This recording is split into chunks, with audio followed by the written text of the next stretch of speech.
Hey, so back in the shed for some update time tonight. It's been another busy couple weeks. We got all the fuel systems out. Actually have another one up and ready. I'll post that in the next day or so.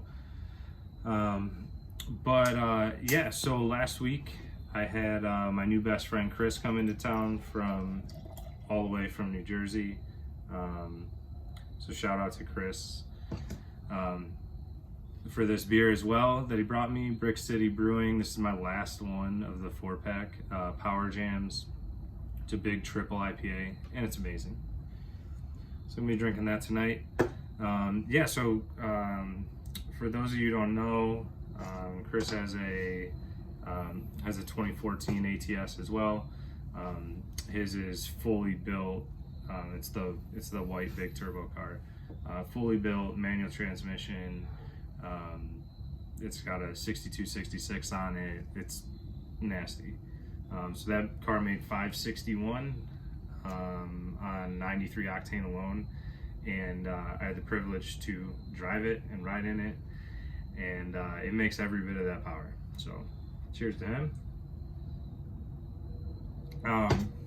Yeah, it was really nice to get a little boost,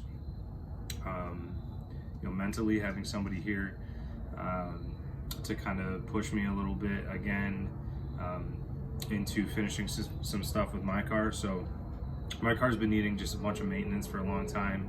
I've been putting it off, trying to put all my time and energy into producing the fuel kits and some of that other stuff. But yeah, we replaced basically my whole front suspension and brakes last week, and then the next thing on the docket is doing the clutch. This car's needed a clutch forever. I've talked about it a bunch, but I'm finally doing it. So got the car jacked up behind me. Everything that I needed for the clutch kit is there. I did the unboxing forever ago, back in February, I think, but it's the ZZP kit, the Clutchmasters ZZP kit.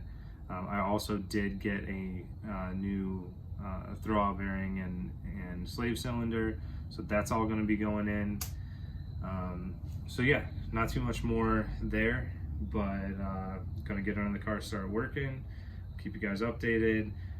After this is all in, now that the car's on fully E85, gonna do some tuning, and then we'll get to the dyno, we'll dial everything in, and then try to make it out to the track before the snow falls in Ohio. So we got about a month.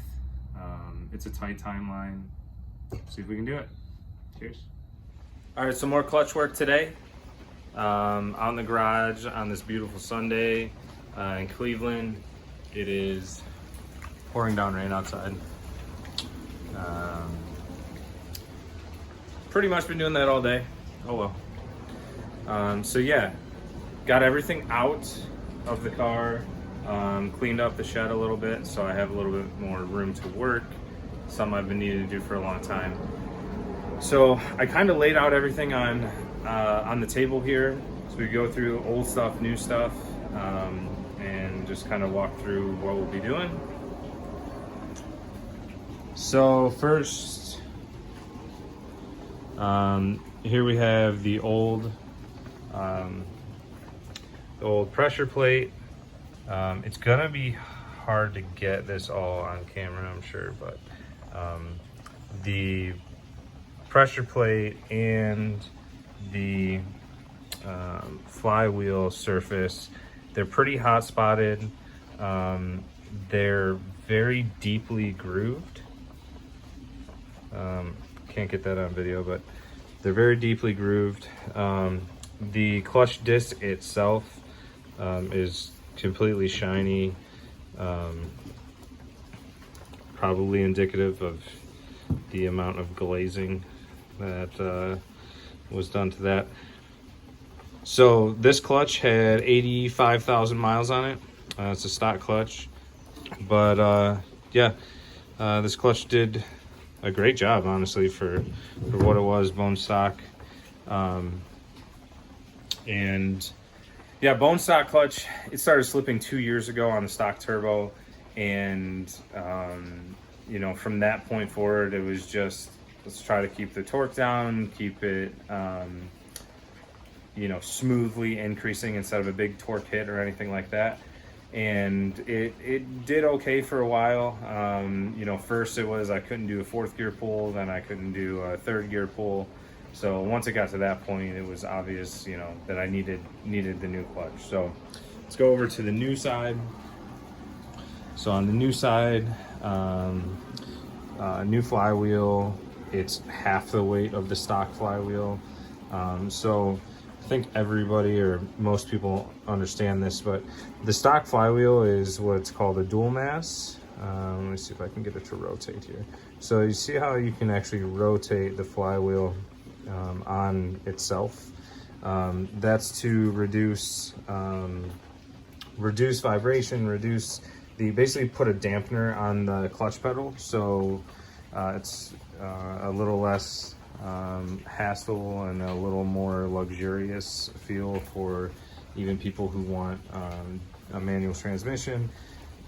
I think they're just pretty much pointless, but it doesn't really matter what I think. So new one, like I said, here's the flywheel, nice and light, looks great. New pressure plate, and the new clutch. So this is like it's kind of a combination of a puck style and a full face. So, you know, as you can see, you know, this does have what we would consider a full face, as far as, or a full ring on it.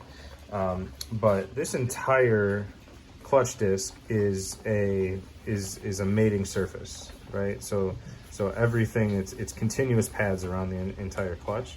Now this one, while it does have the full ring around and it's not individual pucks, this does have specific pads, right?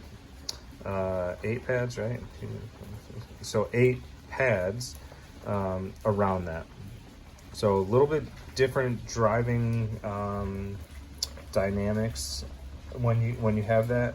Now this will have a lot more grip, just in the way that the pads are designed. Even if the pressure plate itself wasn't stronger, this itself would have a lot more grip. But it is kind of an in-between. While it's still sprung, you know, if you've ever driven something like a 6-puck unsprung disc, they're not very forgiving at all.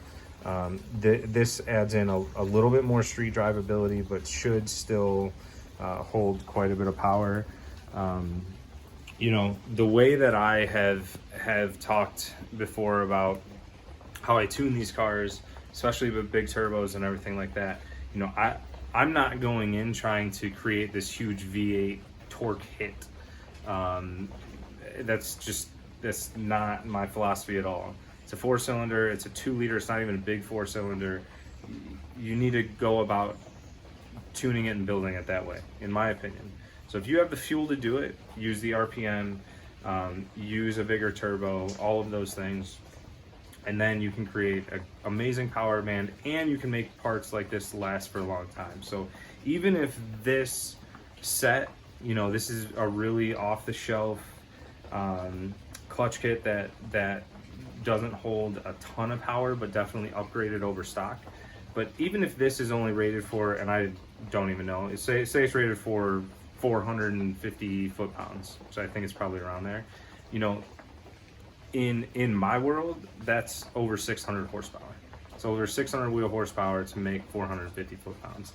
And in my experience, the smoother that you bring that in, you know, that's obviously easier on engine components, that's easier on drivetrain components, and it still can create an amazing power band that makes you go really fast. So that's the plan with all of this. Install the new clutch kit, get the car back on the ground, get it driving, and we'll see how much power this can make on the stock engine, and then quickly after that on a built engine.